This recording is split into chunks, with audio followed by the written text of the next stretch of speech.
Hi everyone, and welcome back to another minisode. A bit later than we planned, unfortunately. Things happen, busy, very hot summer, but it is what it is. I'm joined by Chris again. Hi. Hi. If you watched our last minisode, this isn't our normal format. We're basically just talking about E3. There was a lot to talk about, so we had to plan it to put it in episodes. The last one was all about the Ubisoft showcase, and today is going to be kind of a roundup of two of the bigger ones. So we're going to be talking about Square Enix and also talking about Nintendo. We're not going to be covering Capcom and a lot of other stuff like PC gaming because there was, Capcom was boring. yeah, Capcom was boring. PC gaming was very cringy and not a lot of big info. So we thought we're going to talk about Square Enix because they had quite some interesting things to come out. If you're a fan of Nintendo, you've got a lot of the same stuff to look forward to. Um, I don't know how you guys can be fans of Nintendo's. I'm one of them people that's just like very. I'm not anti Nintendo, but I have like zero interest apart from the Nintendo Wii. When it was like Wii Fit and all that, and sports games and the bowling, I was like, this is amazing. And even now, I'd like mess around with it. So, Nintendo, more like Nintendon't. but that was terrible. That was almost as bad as Bears jokes. But carrying on, basically, this episode, like I said, is going to be about Nintendo, Square Enix. We might chime in with a few little things that happen in between. And next episode, we'll be finishing off the minisodes of E3 with Xbox because it's so chunky with Xbox. There's so much information, and we've actually been waiting a bit longer because they've been trickling more and more stuff in the following days. Um, and then we'll have our regular, just mainline episode with the other guys sometime in July. Because there's more info just in general gaming. So yeah, let's carry on. And at some point, we'll still be doing a PlayStation thing. Yes, there will be a PlayStation thing in July. We don't know yet. But that'll be probably a mini-sode of its own. Again, just me and Chris. So, Yeah. trying to make it so there's little snippets between the big ones and just have a laugh. So we're gonna start off with Square Enix. So the big boy, the the unexpected sort of leaked thing was there is a Guardians of the Galaxy game, which I think looks really fun and refreshing. Looks really cool. It's not linked to the movies, and it's not linked to Avengers, and it's not linked to Spider Man. So it's its own Marvel Studios alternate universe Star Lord thing. And So it's single player focused, yes, I think. yeah, single player. You play as Star Lord. You basically can make the Guardians do things. So like a bit like Final Fantasy, but you don't take control of them. You just order commands. I guess that's more Yeah. like Mass Effect though. Um, Mm. and yeah, it looks really Hey, interesting. if it's single player focused, it's bound to be at least decent. I said this to someone on Twitter. They were saying I'm not interested in this because it's going to be like Avengers, and I was like, hey, it's not a live service. It's single player, and for me, that means it's a 10 out of 10 already. It's already better than the Avengers just in those two things. Exactly. I mean, it is Square Enix related. Obviously, Avengers was Crystal. Was it Crystal Dynamics? I One think, of yeah, it was the same people that did Tomb Raiders. and Idios Montreal is the one doing Guardians. So it's a different company, but being published by Square Enix. So they're casting the net wide, but I really like the designs of each one of the Guardians. Like they're obviously they're not Wish.com, but they're obviously off-brand. They're not your general looking ones, but they're all looking really unique, and I quite like the designs. And it's got its own unique story with choices and dialogue options. It's an action. I think it's going to be like a semi-open world action game. So you'll have a lot to like explore and look forward to. There's also some unique enemies, and like they're going with like a Marvel baddie that isn't used much.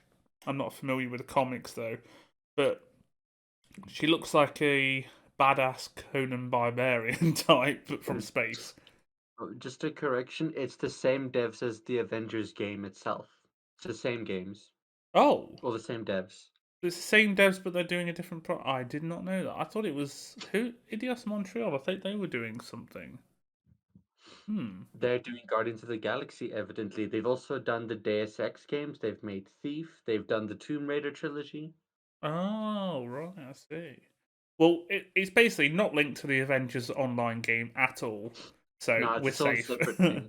So we're safe, and it looks enjoyable. They released gameplay, they released a trailer, and comes out October this year. I think it's October 28th, and you get some pre-order costumes, but you can also unlock them in the game.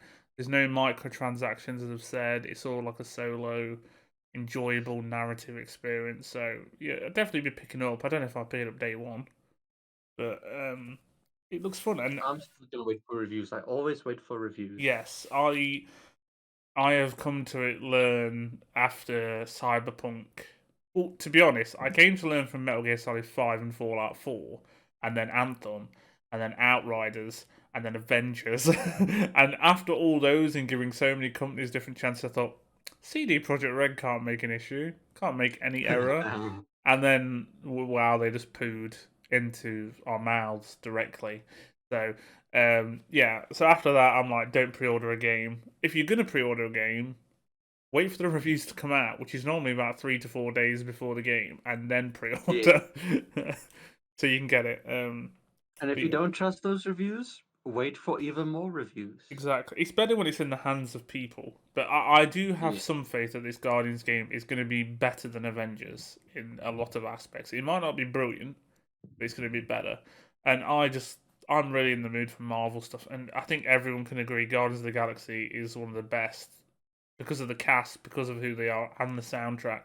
The soundtrack's in the game as well. So, and I think they said that the Star Lord's spaceship, I can't remember the name of it, is the hub world. So you'll be able to like walk around it and collect things. Sorry, that was my Yeah, phone that if you sounds heard it. Totally professional. 1 second. There we go. But yeah, that was like one of the big hitters of the whole E3 event. It was leaked a while ago that we're making something, but I thought it was like a Telltale sequel because they did that Telltale thing. But it wasn't. Ooh, Um, speaking of Telltale, I think we can move on to the next topic. Even though it's somewhat familiar to Telltale, we're gonna do Life is Strange. yeah, well, yeah, like a narrative kind of choiced experience. I'll let Yeah. you talk about Life is Strange Colors, True Colors, John because knows how much I love these games. I love them. Yeah, The new one, what's it called? True Colors. That's yeah, coming out now. I uh, noticed it was linked to Telltale because the first three were like episodic yeah, with you yeah. choose your own story, but this one is not episodic. We're getting the whole thing in one go. Yeah, I am really looking forward to that. I'm glad it is. It's And September. what's the lady's powers? It's empathy, if I'm not mistaken. I don't know what they called it exactly, but it's like telepathic empathy. So basically, she can absorb people's emotions, feel what they're feeling, and kind of read their mind, and then project them in like a superpower. It's not been fully explained, but it looks really cool. And like, there's all these people like, oh, I'm an empath. I'm Hmm. empathic, whatever you want to call it. I genuinely feel like I am like that because if someone's upset, angry, or happy, I'll kind of feed off it. Like I think a lot of people are like that, and they can tell when people are not in a good mood or happy. So to have like a Yeah. superpower kind of version of it, which is quite basic when you think about it, but it's like cool. It's also cool, and yes, Life is Strange is hipster and a bit It's cringe, cliche, but that's what makes it nice. and it's melodrama, but I don't know. It just I really like them. I like the first one. First game that ever made me cry. I don't know why, but it just made me cry. Oh no, the first game that ever made me cry was Metal Gear Solid. I can't remember if it was the first, the second, or the third. Probably the third, but yeah. I've never played any of them, so anyways, it's gonna be developed by Deck Nine. That's the people that made Before the Storm. I Hmm. haven't played two, so it might be the people who made two as well. No, it isn't. I don't think it is. I remember Lewis saying Uh, something to do with that. oh gosh, Uh, don't bring Lewis up, please. He but hates yeah, these games. he actually doesn't hate them. He hates Life is Oh no, no, Strange he too. only hates two. He I really doesn't like I two. haven't played two, but two is like, universally binned, pretty much. I just think it's because Life is Strange one was like I really liked Max, and then there was obviously kind of like the LGBT spin on it, and I think it was handled really well how they did it, and it wasn't forced. It felt very very natural, and it wasn't Yeah, cringy. yeah. I mean, the game itself has cringe moments, but that part was not cringy.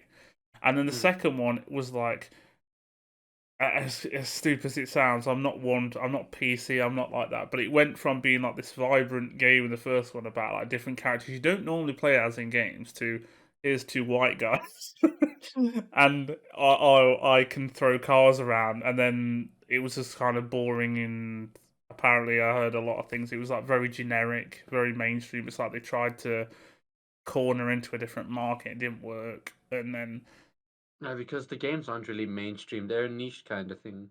but it's one of them things where I think you, I don't know how games work, whether they build the characters in the around the world or the story around the characters or anything like that. But it felt like the whole thing with Max and time travel kind of made sense for her character because she was always like regretful of things and Mm. wanted to kind of. And she's kind of manipulated people in it because she was like so focused on pleasing people.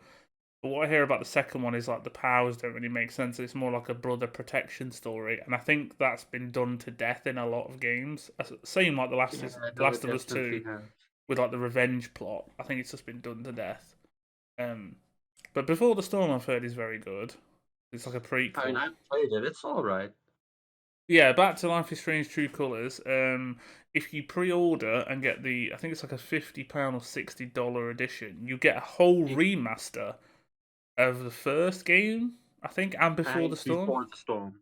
but not the second one. So essentially, you're paying like the price of one game for three. And if you've not also, they're not in episodes on the remasters either. The full game.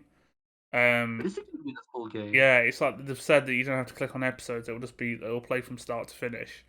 Um, Oh, that's cool. and they've updated the character models and the facial animations on the original game and Before the Yeah, to make Storm. it more in line with this game engine. So if you've never played them, you could basically get the brand new game and two other games, and you could play them in order. I don't think the new one is. Well, the new one has a recurring character from Before the Storm, but I haven't played it yet. But there You might be know, with hints. these games, with most of these games, the mainline ones at least. So the first one, number two, and this game, you don't have to play either of the previous ones. They're all separate stories. No, it's like they're in the same universe, and characters might pop in and out. I gather Yeah, in yeah, yeah. cameos, but it's not directed. Otherwise, I think it'd be called like Life is Strange 3, and you'd have Max on the cover again or something. But Mm. No, they're yeah, all in the same universe, but they're different stories. You don't need to. You don't miss anything. no, but I'm excited about that. It's going to be something cool to play, and I think that is a game where I will be playing it start to finish on stream because it's one of those games where it's going to have choices and be very interactive, and I think it's the perfect kind of thing for people to stream and watch. Um, so it'd be cool if I could try and get that early. Doubtful, but I'd love to. Um, Enix, we're looking at you. but Square, it's just get the whole. You know what would be cool as well? A lot of people do this whole thing where they become bigger YouTubers and streamers and they get access stuff and sponsor and get games early. No one kind of tells you how to build up that ladder, and apparently it's a lot of social marketing and getting in touch with people who represent companies and all that. And it would be cool if like gaming companies as a whole did like a step by step guide on that. This is a tangent, but I just thought that'd be cool for like smaller streamers and YouTubers because obviously you're Yeah. not really after free games as such. You just want to know how to market yourself to get access to like events and maybe early demos and stuff like that. It would be cool. Mainly reviewers who get codes and stuff early. I prefer supporting companies, but it's nice to have games early so you can kind of show them off.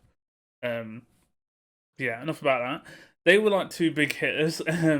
Something we'll touch on is they did say that they're doing Final Fantasy 1 to 6 pixel remasters.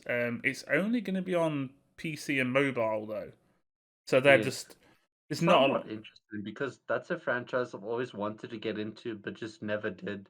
I mean, they're Because not there's so connected, many but installments.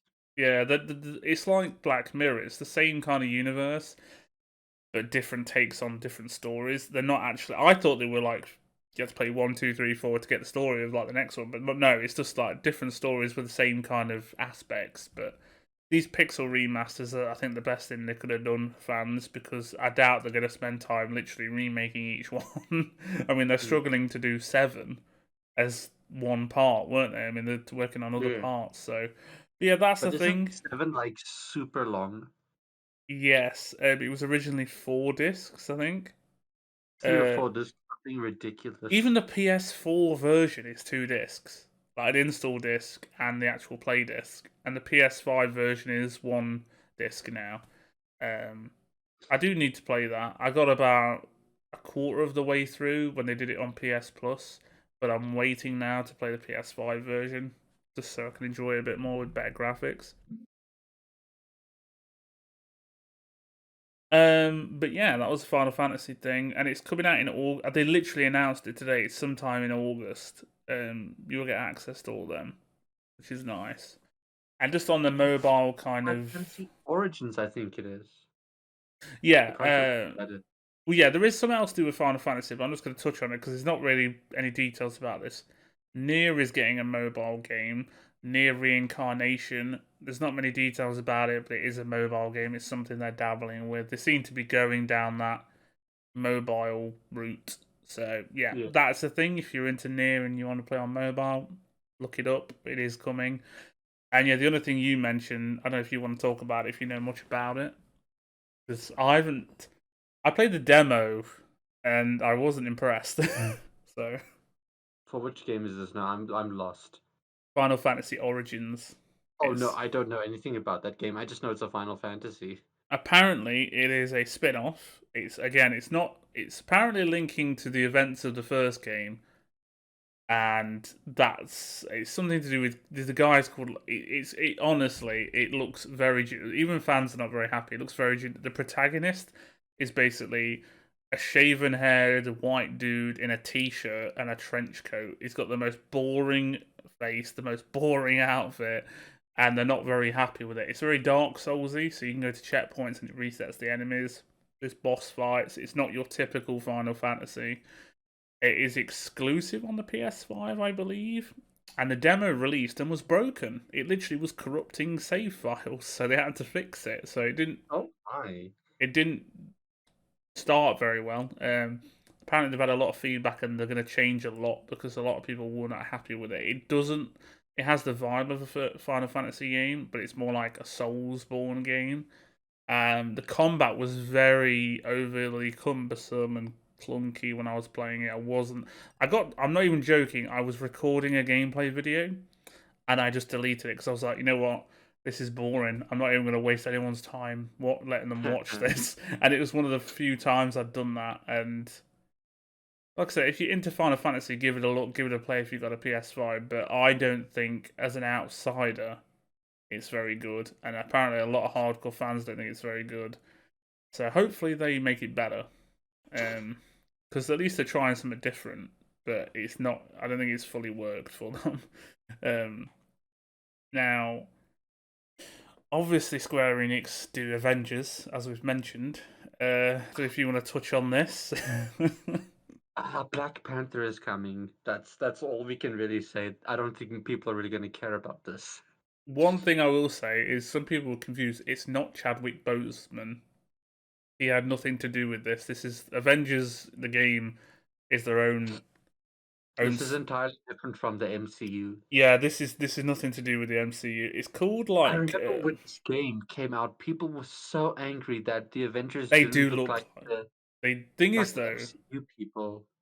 they do look like Wish.com versions because you can tell they've tried to make them look like the MCU versions so much, and then they've gone, well, we can't make them look like them because of Yeah, they artistic. tried, but they're like, okay, guys, we can't blatantly rip it off, but we have Yeah, to try and get and close. that just didn't hit right for me. Like if you look at Thor in the comics, he looks very different to Chris Hemsworth, but Yeah, obviously he can pull him off. Tony Stark, he can't really do much with because he is just a generic billionaire white dude with facial. Like I get that. Natasha again, kind of sexy redhead thing. So, yeah. but the Just the Hulk, redhead stereotype. even the Hulk and the guy that was playing the Hulk looked like Mark Ruffalo's Hulk, Yeah. and But there's only so much that you can do with the Hulk. yeah, and Troy Baker was in that game, and after the recent stuff and things he said online and all that, I don't really like him anymore. He's a bit of a dick these days, egotistical dick. And he's a good voice actor. I won't knock him, but he seems like a bit of an ass. So definitely not into that game for some things. Yeah, it was a bit of a weird game. Obviously, it wasn't received well.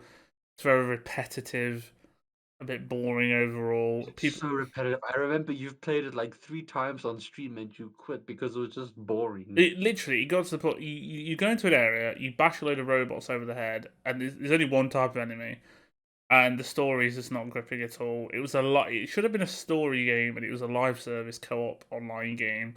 So many problems with it, and they was promising Spider-Man exclusively on PlayStation. They still haven't delivered on that, and now all of a sudden, out of nowhere, Black Panther's coming, and I think it's called like the Wakanda chapter or something like that. So you go down to It makes Africa. sense, seeing as that Black Panther is from Wakanda. Yes, but at the same time, they're introducing the hero, and it looks like they're actually having different enemies because they can't just have robots. So it looks like there will be some kind of, I don't know what Black Panther's native enemies are, like what he fights in the comics or the films. I haven't actually watched There's the film. Killmonger. Is it Killmonger? Yeah, that was Michael Jordan's son, Yeah, wasn't it? Michael Jordan, but that's all I know. Yeah, that was the MCU. I don't know if they do that, but yeah, on our notes we just literally thought, who really cares? Because at this point, like if you like the game and you support it, that's on you. More power to you. But after all the Hmm. crap they've pulled, I don't think many people do. Apparently, Black Panther sometimes fights Doctor Doom. Wow, that's oh, that would actually make sense for the second film coming out and the Fantastic Four thing on the horizon. That could be cool. He fights Baron Zemo, which we've seen from Civil War. Falcon, yeah, as well. I haven't seen Falcon and the Winter Soldier because of reasons, because of Disney. Oh, I haven't watched all of it, but I've seen enough. Like, for instance, I've watched one episode of Loki and I've had 4 episodes spoiled. So it's the way the internet works. But I've got to the point now where I've got so much PTSD from seeing spoilers. Like, I had Iron Man's death in Endgame spoiled. Like, on a random post with nothing connecting to the MCU. And I was like, you know what, after that, you can't break me any further. Just by Like, the way, guys, spoiler alert. oh, yeah. But the Endgame's been out for long enough, so yeah, there is Yeah, that. so if you really cared, you would have seen it by now, but spoiler alert. Yeah, the Black Panther update, I think it's scheduled for summer. Again, it'll probably get delayed. Don't get your hopes up for it. They're not a very reliable company at the minute with what's going They on. might just cancel the entire thing and abandon the game. Yeah, to be honest. But yeah, that's kind of like the main thing. There is something called Babylon's Fall. Now, I didn't. From my understanding, this game, after it was announced, was destroyed on the internet. Yeah, it has a ridiculous amount of dislikes on its YouTube trailer. It seems to be a kind of live service online game, and they've already announced pay to win microtransactions for it. And the gameplay and the combat does not look good. Like, Yeah, it's a multiplayer live service hack and slash game. yeah, and it doesn't vibe well with people by the look of it. I didn't even know it was coming. I don't think it was premiered. I think people knew it was like the title was out there, but they didn't know what it was. And people have just shat on this. Like Square Enix have not done too well. This is why Xbox just ran away with E3 because besides Then what? Ubisoft, it went downhill like day to day. It was Ubisoft started and was like, oh, that's all right. Xbox like, oh my god, and then it was just like poo poo poo shit crap crap And then crap. don't forget PC Gamer. Oh, But yeah, that was a total cringe. There was some games shown at PC Gamer, but it was like I think Mech Warrior 5 or something was the only one that looked remotely interesting. But anyway, yeah, Babylon's Fall. It looks like a very generic game. A lot of companies are doing these co-op hacker slasher online pay to win live service stuff, and I just think people are going, no, I've had enough of it. I've had enough of it. As we normally said in the last episode, if you want to look up these trailers, look up articles, because we're going to touch on them, but we're not going to talk endlessly about each game because some or of else them, you'd just be sitting here for hours upon hours. yeah, because a lot of them, a lot of the companies basically fell flat this E3. I think the last couple of years it's been the same, but this has been the worst year for a lot of companies, and Sony weren't even there. So we'll move on from Square Enix to Nintendo. Nintendo. No, Nintendo don't. The problem is with Nintendo, and like I said, I'm going to be openly biased here. They do bring out games. That is more than fair to say, and they do bring out new consoles. Yeah, totally fine. But normally, people moan at companies for doing like remakes or milking stuff. This company, all it does is Mario, Zelda, and Metroid on rotation. And speaking of Mario, Zelda, and Metroid, Yeah, the big bang was they that's all confirmed. they've done. That's basically all they've done. Yeah, the big bang that people were actually excited for and shot with, and was like, we need to know this is happening. Breath of the Wild 2 is happening. They also confirmed it's not called Breath of the Wild 2 because I was spoilers in just the about to say, title. apparently it's not going to be called that. Yeah, apparently the title relates to something they're going to show at a later date that is a spoiler, and I think it's something to do with Link dying, or you don't play as Link, personally. That's a stupid idea. If you're going to call the title a spoiler, then why give that the title name? I don't know. Maybe it could be like the end of Link or Link's last adventure. I don't know. Whatever. But I played Breath of the Wild 1, and I can totally see why people love it. It's a very cool game. I'm not a massive fan of Nintendo. I love watching people play Zelda, but I'm not a fan of playing it myself. And I found it like it was cool, and it inspired a lot of clones. A lot of clones. A lot of people jumped on that and tried to make similar games. Um, one of them being Immortals Phoenix Rising, which itself is an Odyssey clone for Ah, that kids. really looks like a lot of clones, that game. Yeah, it looks like a mobile game. Not to put Immortals down. It is quite a That's fun game, and I exactly enjoyed what it. when I first time I ever saw that game was a YouTube ad. I'm like, oh, okay, cool. It's a mobile game coming to Xbox One, PlayStation. I'm like, wait, It was called what? Gods and Monsters, but they changed it for some reason. But again, I'm not shitting on that game. I quite enjoyed it, but because I played Odyssey, it was very similar. Because I played Zelda, it was very similar. But yeah, Breath of the Wild had its problems like weapon degradation people didn't like, but it was a portable RPG, so I can totally see why people loved it. And it was the biggest game on the Switch when it came out, so they had to have a heavy hitter. Breath of It the was the Wild 2, only game on the Switch when it came out. No, yes. I'm joking. Honestly though, people moan about PS5, but Nintendo Switch had no games for like 2 years. It had like Smash Bros. Ultimate, Zelda, and that Mario Odyssey, and that was it And for that like that 12 months. And they re-emulated stuff, and people shit on PS5. And I'm not defending PS5. It's the same annoyance that there's like three and actual PlayStation games. has less than 5 games given the name. Yeah, and I'm definitely regretting buying one. I'd rather have an Xbox X at this point because I can just play. And like I've got more into playing older games lately, and because new games are just disappointing or far away. Um, Yeah. but yeah, Breath of the Wild 2, they showed off some screenshots, which was really cool, and like a little trailer. And yeah, it looks like the graphics are slightly better. People were wondering if it's on the Switch Pro, but that wasn't announced. And also, they're not commenting on it. Well, they could just deny it. So obviously, they're doing something. At least Um, they're not officially commenting on it yet. Normally, if a company goes, we can't comment on that at the moment, it's because it's being made and they can't physically speak about it because of NDAs. Um, yeah, Breath of the Wild 2 is launching in 2022. So it's made a lot of other game companies happy that it's not coming out this year because it would have stolen Game of the Year again, which I think is a fanboy thing, a bit like The Last of Us Yeah. 2. It won purely because of what it is, its name.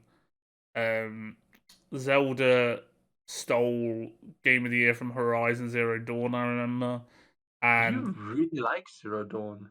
I do, but generally people wanted that to win, and more people were voting for that. But Zelda just had too many fans, obviously, because that was a fresh IP. But now Horizon Zero Dawn, or Horizon Forbidden West, Horizon 2, whatever you want to call it, has a chance to reclaim it and take Game of the Year this year, Yeah, hopefully. most Um, part. but yeah, Breath of the Wild 2, it looks good, but there's like a spoiler link to the actual name, which is a bit worrying for fans. People like thinking, you're going to play as a new character, someone's going to get killed off, what's happening with Zelda and Link? Is it not going to be called Zelda anymore? Like The Legend of Zelda? Is it going to be called like The Legend of Link or something? Um, So we'll have to see. That was like their big hitter. There was a new Wario game announced, which Wario is like Mario's evil twin or something. I don't really Yeah, know. Mario. But yeah, if you're into Nintendo, there's a new Wario game. They announced also Metroid Dread, which looks interesting. It's like a kind of platform shooter, isn't it? Like a retro 2D thing.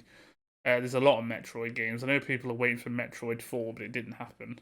Obviously, they're doing other things. So if you're a Metroid fan, there is something coming, but it is what You'll it just is. have to be a little bit more patient. Exactly. And there's gameplay and there's a trailer and everything out. I think they also did quite a lengthy talk about it. If I remember when we were watching it live, there was like a good hour section just talking about the Metroid series. So there's plenty for fans to watch. I mean, to Um, be fair, what else could they talk about? yeah, it's hard to talk about Nintendo because I don't want to do like a fake amount of research and pretend like I super care when I don't. Like I will be like very excited about what I like, placid about what I'm okay with, and very vocal about what I don't like. But I just want to inform obviously people in these minisodes that there is some things to look forward to if you're a Nintendo fan. And one thing I have played actually, Mario Party games in the past. They're quite fun with like family and friends. And they announced Mario Party Superstars, which looks quite interesting because it's like a whole new take on it by the look of it. It's not quite like board games. Well, it's still like board games and party games, but it looks way better in terms of graphics. And I think it's the first one they've done on the Switch, like exclusively for the Yeah. Switch. So something new. Again, it's another Mario game. There's I don't really know what to expect from Nintendo at this point. You normally just get the same kind of games. There was also the Mario and Rabbids thing that we mentioned in Ubisoft because it's Ubisoft and Nintendo. It's Rabbids too. We've already talked about that, but yeah, that's happening. And yeah, that was kind of Nintendo. A lot of people were disappointed with Nintendo. Nintendo. A lot of people were disappointed with a lot Disappointed of with companies. Capcom. It's like I don't want to be overly negative in this episode, but this is why we're doing this between and finish on a high with Xbox because there were just not a lot. And we can touch on Capcom. They did some stuff with Ace Attorney. No idea what that game is, and it looks weird as hell. Hey, Ace Attorney is not too bad. It's just one of those very niche games. Yeah. But they're doing another one, and they announced that Resident Evil Village is going to get DLC. They literally just put a placard on the screen in black and were like, Village is getting DLC. There was no trailer, no official artwork or anything. It was just like, oh, by the way, best show this. Like Capcom just, I don't know what the hell they were doing. There was no point in them turning up. He still did a better job than Take-Two. Oh god, well that's yeah. We'll touch on Take Two had a 2 to 3 hour board meeting about diversity. That was their whole thing, and I was like, I'm not here to watch a board meeting. Like you could have done a 20-minute section on diversity in games. It doesn't take 3 hours to talk about it, Yeah, but like, that's there's nothing wrong with them talking about it. If they want to, go ahead, but but I it's don't think Take-Two. that's a need. I We don't. expect game. People want to be excited. They don't want to be in a Zoom call for 3 hours, and we were literally just We turning it off. expect games. We expect you to tell us about the next GTA, not the third remake of 5, but Uh, GTA 6. Yeah, to be honest, we might just title this episode like all the rubbish stuff, or something. I don't We know. expect the next LA Noir. The disappointing showcases. Like I said, the PC Gamer was the same. It was super cringe, super cringe. I mean, E3 is cringe anyway, but it was super cringe. And there was some stuff by Bandai Namco. There wasn't really anything big. I don't think. I'm Nah. just looking through like our notes now because I was there's hoping Bandai Namco would bring out the next Ace Combat, but 7 is still relatively new, so yes, like I said, this episode is going to kind of dabble with Nintendo and Square Enix and mention other things, but a lot of the smaller companies that came out, like the indie showcase itself, that wasn't too bad. But it's indie games, so it's like them things you don't really look into, and then they're just out and you buy them as you feel like playing them. So you basically just need to Google indie showcase because there was so many. There was like 30 games shown. Kind of hard to I go was through them gonna all. talk about Elden Ring, but that was by Summer Game Fest. Well, yeah, we could touch on Elden Ring. Who's making that again? Bandai Namco. Yeah, because we might as well talk about something they've done. Elden Ring is basically a Soulsborne game with George R. Martin from Game of Thrones. Open world, dungeons, day and night cycle, And a mounts. lot of people are excited for it. It does look really cool, but it's a Soulsborne game, so unless you sweat the hell out of it and you're amazing at it, it's just going to be hard. So, but it does look incredible, and apparently it's going to be co-op. I read it was going to be up to 4 players or something. Oh, that could be fun. The trailer did look really cool, and it looks like they are doing something different because it's like an open world, which is cool. But again, not for me. There's so much information. There's like really beautiful screenshots showing like the landscape and the trailer. And if you like Game of Thrones, it's got that writer. So the actual writer, not the horrible showrunners that ruined season 8. 7 and 8 and all that. So if you want actual Game of Thrones level quality, it will be in that. Yeah, I think that's Because the books are really worth the read. Trust me, I've read them. indeed. I don't think there was any other things really. Square Enix was like the mildly a couple of shocks. Most of the stuff we knew. Nintendo was the same old stuff, and then Breath of the Wild, which people knew was coming, but it's officially confirmed now. Some Mario stuff, stuff to expect. And then there was more, like I said, the whole Xbox thing. We will cover in the next minisode because there is a hell of a lot of cool stuff and new stuff, and It the won't be whole. much of a mini-sode. It might just become a full episode. Well, like this episode's right now running at about 36 minutes.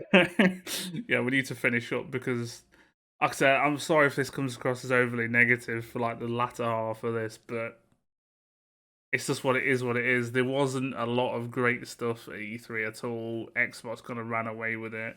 Nintendo was samey. Square Enix had some samey stuff and some disappointing stuff, but also had like a cool surprise. And Life is Strange. It all depends on what you like, but we're just here to kind of inform you so you can go and Google in depth and stuff if you want to know about some stuff. When we talk about Xbox in the next episode, we are going to be talking in depth about pretty much each game. So yeah, it probably Yeah. will be. It'll be a mini-sode, but we'll try and condense it down so we're not ranting on and on and on. But there's quite a few things. The whole concept of Game Pass, what's coming to Game Pass, all the games announced, DLC announced, sequels announced, new games, all this kind of stuff. There's a lot to cover, and then yeah, you'll catch us after that to our normal episodes. So thanks for listening, guys. We'll toddle off now. Hope everyone's enjoying the weather if you're in the UK, and if it's anywhere else, you're probably as warm as Chris because he's from South Africa, It's and winter, so I'm quite cold actually. it's like we've swapped. I can't believe the UK is so hot and your country's Hot for freezing. you.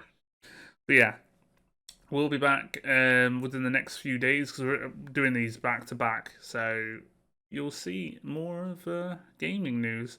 There is quite a lot of actual gaming news not related to E3 that we need to cover in our next main episode that we'll talk about. And hopefully Sony, like we mentioned. So we'll see you in the next one, guys. Bye bye. Guys, next time. Goodbye.